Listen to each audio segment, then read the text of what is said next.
이 과제는 대구 경북 지역 사회에 거주하고 있는 외국인 이주민 또는 이주를 예정하거나 희망하는 한국어 및 한국 문화와 관련된 메타버스 기반 한국어 교육 플랫폼을 구축한 후 이를 온라인으로 한국어 수업으로 진행하고자 하는 데 있습니다. 이는 오프라인 교육장에 모이지 않아도 언제 어디서나 실제감이 높은 한국 문화와 한국어 교육을 바탕으로 외국인의 한국 정주에 대한 성과를 높이기 위함입니다. 이 과제는 메타버스 기반 한국어 교육 플랫폼입니다. 메타버스 플랫폼 안에는 교육자료방과 과제 해결 활동방 두 곳이 구축되어 있습니다. 교육자료방에는 메타버스 학습방, 자료활용방, 한국어 교육 학습방이 있습니다. 메타버스 기반 한국어 교육 플랫폼은 e-러닝 콘텐츠로 제작된 동영상 자료를 기반으로 교수자와 학습자가 실시간으로 만나는 한국어 교육 시스템을 구성함으로써 이주민, 특히 외국인 유학생의 유학준비, 한국생활, 대학생활, 지역사회 정주 등 체계적 교육이 이루어지도록 구성하였습니다. 메타버스 기반 한국어 교육 강의 내용은 우리 지역 사회의 적응과 정주에 실질적으로 필요한 한국어와 한국 문화를 한국어 및 한국 문화 영역을 중심으로 구성하였습니다. 아울러 실제적 한국어 교육에 앞서 메타버스 수업 전 메타버스 이해와 활용법을 학습한 후 한국어 교육을 시작한다. 한국어 교육은 단계별 한국어 교육을 진행하며 총 10주차 과정 총 60강 각 30분의 수업을 진행합니다. 한국어 교육 과정은 외국인 이주민, 특히 외국인 유학생들의 이주 단계에 맞게 총 3단계로 이주 준비 한국어 교육 단계, 이주 한국어 교육, 지역사회 정주 한국어 교육 단계로 구성하여 이주민들의 생애를 고려하면서 그리고 학습의 흥미와 현장성을 고려하여 내용을 구성하였습니다. 더불어 이주민이나 외국인 유학생의 한국어 기본 능력을 신장시키기 위한 기초 한국어, 유학생들의 대학 생활 적응을 위한 알면 좋아요 e-러닝 콘텐츠와 이주민의 지역사회 조기 정주를 돕기 위한 e-러닝 콘텐츠를 제작하여 메타버스 교육자료방에 탑재하였습니다. 지금까지 지역사회 이노베이션 아카데미 한국 정주를 위한 한국어 교육 콘텐츠 개발 대구 경북 지역 이주민 대상 과제 안내였습니다. 그럼 본격적으로 수업에 들어가 보도록 하겠습니다. 감사합니다. 안녕하세요. 한국 적응 이것만 알아도 A+. 오늘은 한국 적응과 문화에 대해 공부해 보도록 하겠습니다. 20강 한국 적응과 문화. 첫 번째, 한국 적응 관련 문화. 두 번째, 한국 적응 관련 어휘. 세 번째, 한국어 문법 활동. 네 번째, 과제 해결 활동 순으로 함께 공부해 보도록 하겠습니다. 여러분, 오른쪽에 있는 음식 이름을 아시나요? 네, 미역국입니다. 여러분, 미역국은 언제 먹나요? 네, 생일날 먹습니다. 그런데 왜 미역국을 생일날 먹나요? 맞습니다. 한국에서는 엄마가 아이를 낳고 나서는 산후를 할 때 미역국을 꼭 먹습니다. 그래서 오늘은 산후조리 문화 그리고 태교에 대해서 함께 공부를 해보도록 하겠습니다. 한국에서는 임신 중 엄마의 마음과 몸가짐이 태아에게, 그러니까 태아는 뱃속 아이에게 정서적, 심리적, 신체적으로 영향을 많이 미친다고 생각을 했습니다. 그래서 건강한 자녀를 얻기 위해서는 임신한 여성이 모든 일에 대해서 조심하고 나쁜 생각이나 거친 행동을 하지 않으며 편안한 마음으로 말이나 행동을 하려는 전통이 있는데 이를 태교라고 합니다. 그러니까 태교는 태아를 가르치는 것을 말합니다. 그리고 아이를 낳고 나면 산후조리를 하는데 이때 보통 미역국을 먹으면 영양분이 풍부한 미역은 산모의 피를 맑게 해주고 모유가 잘 나오도록 한다고 합니다. 그래서 한국에서는 태교라는 것도 한국의 문화이고요. 산후조리 문화 중에 미역국을 먹는 것도 하나의 문화로 자리 잡고 있습니다. 자, 이것처럼 여러분이 한국 생활에 적응을 잘 하려고 하면 한국의 문화에 대해서 알고 계셔야 될 것 같습니다. 그래서 오늘은 한국에 적응을 잘 하기 위해서 어떤 한국 문화를 알아야 되는지 한국 문화에 대해서 조금 살펴보도록 하겠습니다. 한국에서는 아주 중요한 것들이 있습니다. 무엇이 중요하냐면요. 공동체를 중요하게 생각하는 한국인들의 생각입니다. 우리 여러분들이 자주 들어보셨을 거예요. 우리라는 말. 자, 여기에서 있는 것처럼 한국인은 우리라는 표현을 자주 사용하는데 이는 과거 농경사회에서 만들어진 공동체 의식과 관련이 깊습니다. 그러니까 한국에서 여러분 우리 학교, 우리 선생님, 우리 가족이라는 우리라는 말을 자주 사용하는 것은 과거에 농사를 지을 때 함께 하는 그런 생각들과 관련이 깊다고 합니다. 자, 계속 읽어볼게요. 농사를 지을 때는 많은 일손이 필요하기 때문에 과거에는 가까이서 함께 살면서 함께 밥을 먹고 함께 일을 하곤 했습니다. 그러다 보니 모두 다 어떻다? 우리라는 의미로, 우리라는 개념으로, 우리라는 생각으로 함께 하는 것들이 있었답니다. 자, 특히 둘의 품앗이, 상부, 상조 같은 말들이 있는데요.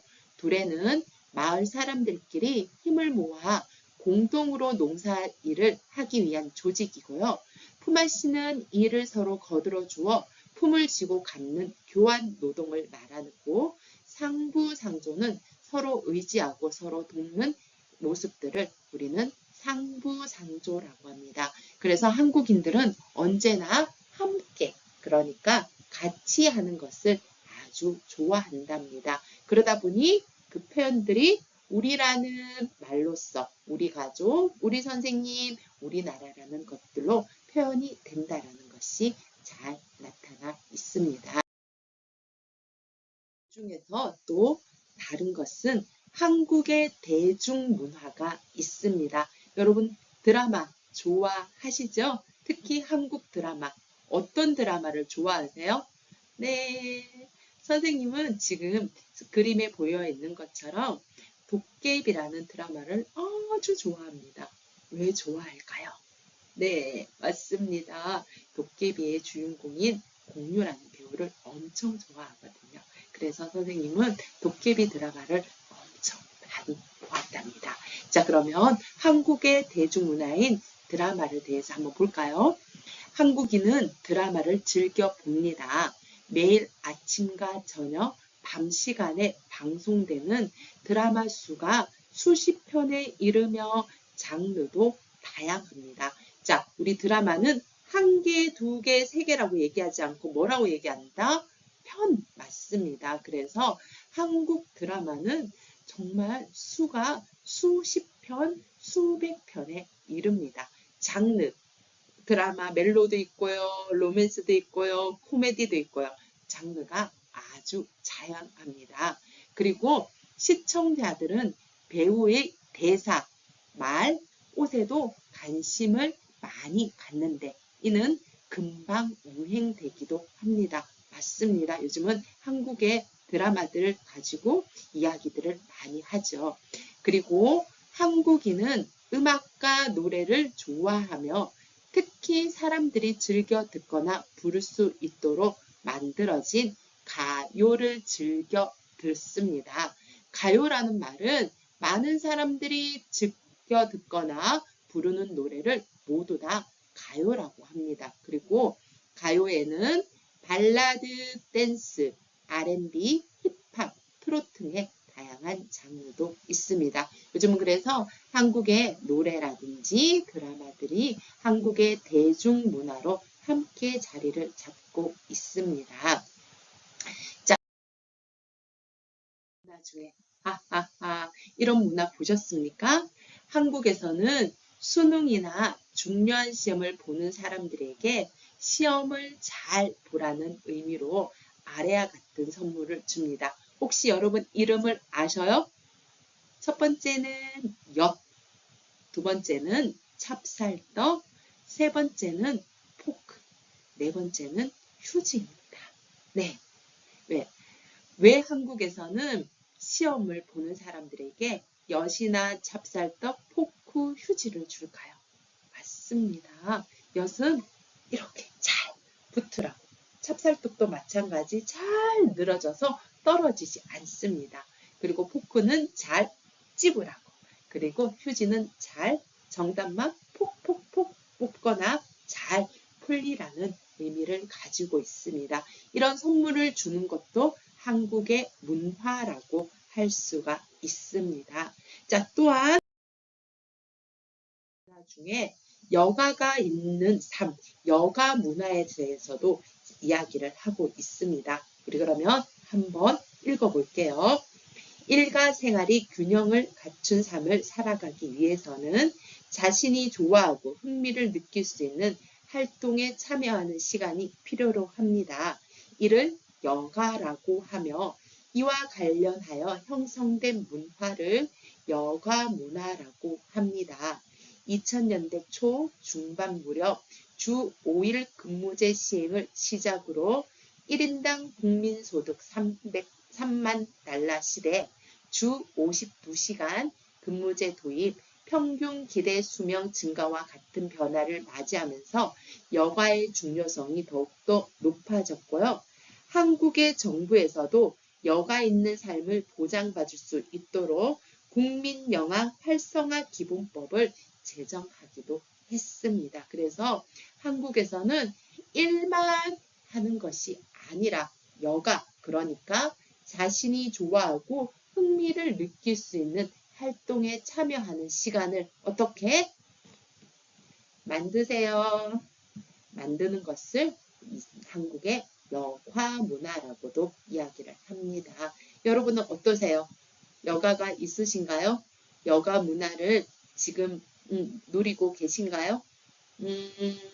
솔직히 말해서 선생님도 아직은 여가가 있는 삶을 살지는 못합니다. 하지만 마음속에서는 나도 내가 좋아하고 흥미를 느낄 수 있는 활동에 참여하는 시간을 가져야지. 여가를 가져야지 하는 마음이 많이 듭니다. 그래서 여러분도 일하고 공부하고 여러 가지 생활로 바쁘겠지만 한국의 문화인 여가 문화를 한번 누려보시기 바랍니다. 자, 이번 평생교육이라는 것도 있습니다. 요즘 한국에서 평생교육도 하나의 문화가 됐습니다. 한번 읽어볼게요. 최근 한국에서 평생교육이 보편화되고 있다. 일반적 교육은 초등학교부터 대학교까지 연계되는 학교 교육이 중심이었다. 그러나 사회가 발전하면서 학교 교육을 마친 사회인에 대한 교육의 중요성이 커졌다. 평생교육은 이러한 배경에서 비롯되었다. 한국의 평생교육 과정은 두 가지로 나누어진다. 하나는 학위과정, 하나는 자격증 또는 수료증을 받는 과정이다. 평생교육을 담당하는 교육기관도 대학과 민간 평생교육기관으로 나누어진다. 최근에는 원격으로 평생교육을 받을 기회가 넓어지고 있어서 가정주부나 직장인이 평생교육을 받기가 편리해졌다. 원격 대학과 원격 평생교육기관의 학점은행제를 활용하면 원격 교육도 학위도 받을 수 있다.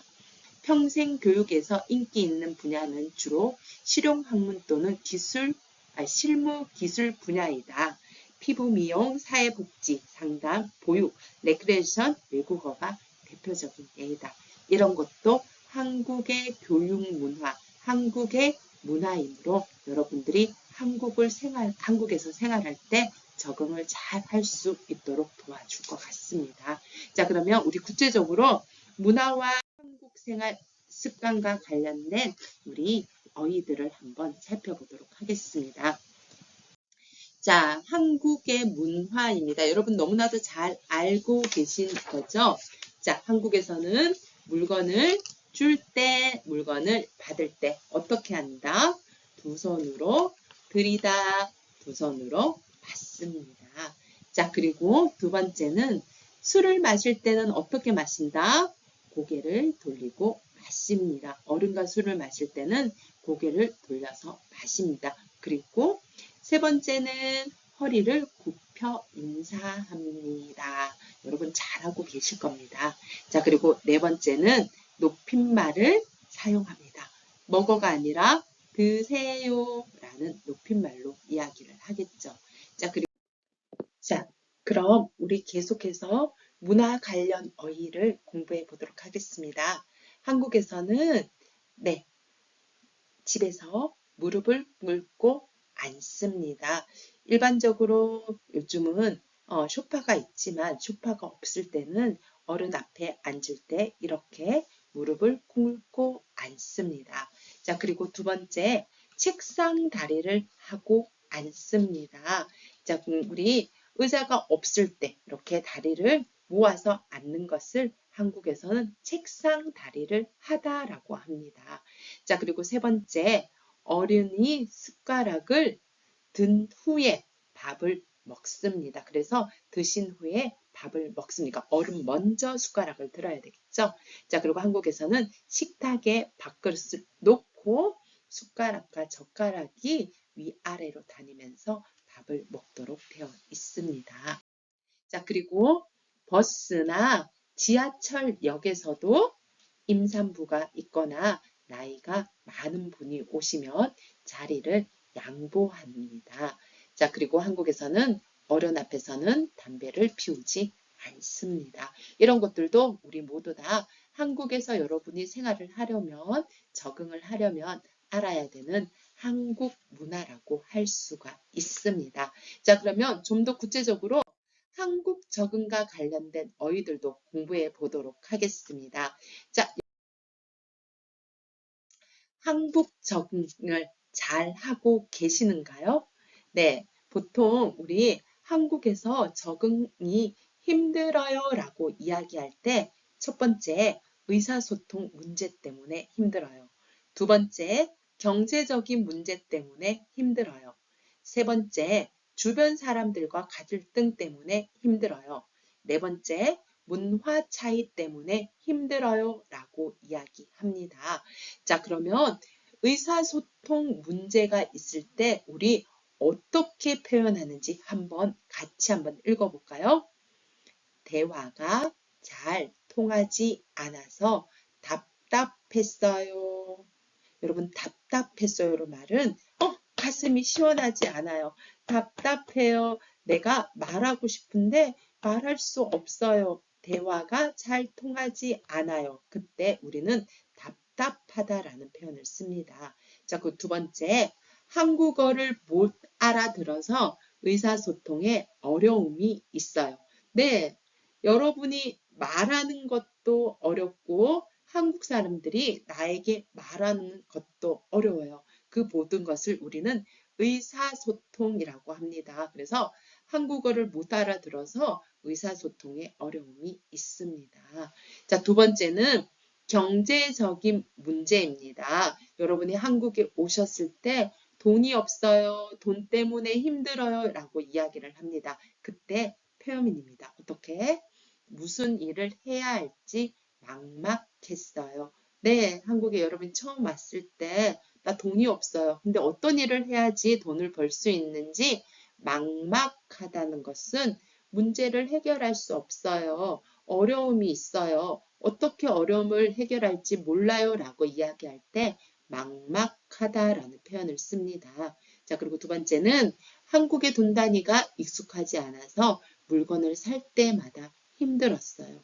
네, 한국의 돈은 원 단위인데 이 가격을 어떻게 계산을 해야 되는지. 선생님도 2013년에 태국에 잠깐 있었습니다. 그때 태국 돈 단위가 익숙하지 않아서 물건을 살 때마다 힘들었거든요. 그래서 선생님은 언제나 가장 큰 돈을 슈퍼마켓에 줬답니다. 그러면 그 사람들이 계산을 해서 선생님에게 돈을 주는 거죠. 그래서 집에 가면 동전이 그만큼 있었던 기억이 나고요. 그리고 그 동전들을 선생님이 태국에서 한국에 올 때 아마 학생들을 준 것 같은 기억도 있습니다. 자, 그다음 세 번째입니다. 주변 사람들과의 갈등. 네. 주변에 옆에 있는 사람들과의 갈등. 의견이 안 맞아요. 그것을 우리는 갈등이라고 합니다. 주변 사람들과 사고 방식이 달라서 갈등을 겪었어요. 맞아요. 사고방식은 생각이에요. 그래서 한국의 문화와 또는 여러분 나라의 문화 또는 여러분의 주변에 있는 사람들과 생각이 달라서 어려움을 겪었을 것입니다. 자, 그리고 두 번째는 제가 외국인이라서 차별 대우를 당했어요. 차별은 평등하지 않아요. 차이를 두는 것을 우리는 차별이라고 이야기를 합니다. 내가 외국인이라서 열심히 일했는데 돈을 조금만 준다라든지 내가 외국인이라서 택시를 탔는데 돌아서 간다라든지 이런 경우를 우리는 차별 대우를 당하다라고 이야기합니다. 자, 그 다음 네 번째입니다. 문화 차이. 한국 문화를 잘 몰라서 실수하는 일이 많았어요.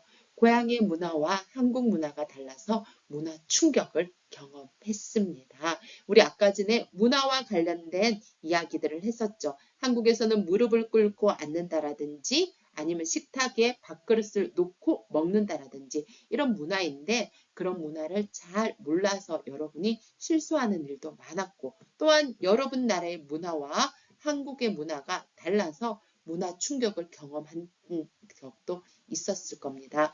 한 예로 얼마 전에 선생님에게 일본 학생이 이야기를 했습니다. 선생님, 한국 사람들은 모두 음식을 자를 때 가위를 사용해요 라고 이야기를 하더라고요. 네? 그랬더니 일본에서는 가위에는 종이나 다른 물건을 할 때 사용하지 음식을 만들 때는 사용하지 않는다고 합니다. 그것 때문에 문화 충격을 받았다는 이야기를 들은 적이 있습니다. 자, 이것처럼 마찬가지 한국 문화에 대한 이야기, 한국 문화를 잘 알아야지 여러분이 한국 적응도 잘 할 수 있고 지금은 한국 적응에 대한 어려움들을 이야기합니다. 그러면 우리 한국 문화에 대한 이야기들 할 때 쓰는 표현입니다. 자, 내가 한국 문화를 잘 몰라요. 그러면 어떻게 이야기를 한다? 어려움을 겪다, 적응이 안 되다, 오해하다, 낯설다, 실수를 하다, 신뢰가 되다. 낯설다가 두 개네요. 네, 이런 것들이 우리는 한국 문화를 잘 몰라요 라고 이야기하는 거고요. 자, 이제 한국 문화를 잘 알아요 라고 이야기할 때는 익숙하다, 실수를 안 하다, 적응하다, 습관이 되다 라고 이야기합니다. 자, 그러면 우리 다시 한번 읽어볼까요? 어려움을 겪다, 적응이 안 되다, 오해하다, 낯설다, 실수를 하다, 신뢰가 되다, 낯설다. 한국 문화를 잘 알아요. 어떻게 이야기한다? 익숙하다, 실수를 안 하다, 적응하다, 습관이 되다 라고 이야기합니다. 자, 우리 그러면 그림을 보면서 이야기 한번 해볼까요? 허리를 굽혀 인사하는 것에 익숙해요. 익숙해졌어요. 이야기합니다. 자, 두 번째입니다. 어른에게 두 손으로 물건을 드리는 것에 적응했어요. 라고 이야기합니다. 자, 그 다음 세 번째입니다. 무릎을 꿇고 앉는 것이 낯설어요? 이제 낯설지 않아요. 라고 여러분이 표현할 수 있어야 됩니다. 자, 다음은 한국 생활의 어려움에 대한 이야기들을 하고 있습니다. 또는 한국에 처음 왔을 때 나 어땠어요? 라고 이야기를 하고 있습니다. 자, 우리 그러면 여기서부터 한국에 처음 왔을 때 어땠는지 이민자들의 이야기들을 한번 읽어보도록 하겠습니다. 자, 우리 함께 읽어볼까요? 의사소통이 잘 안 돼서 답답했어요.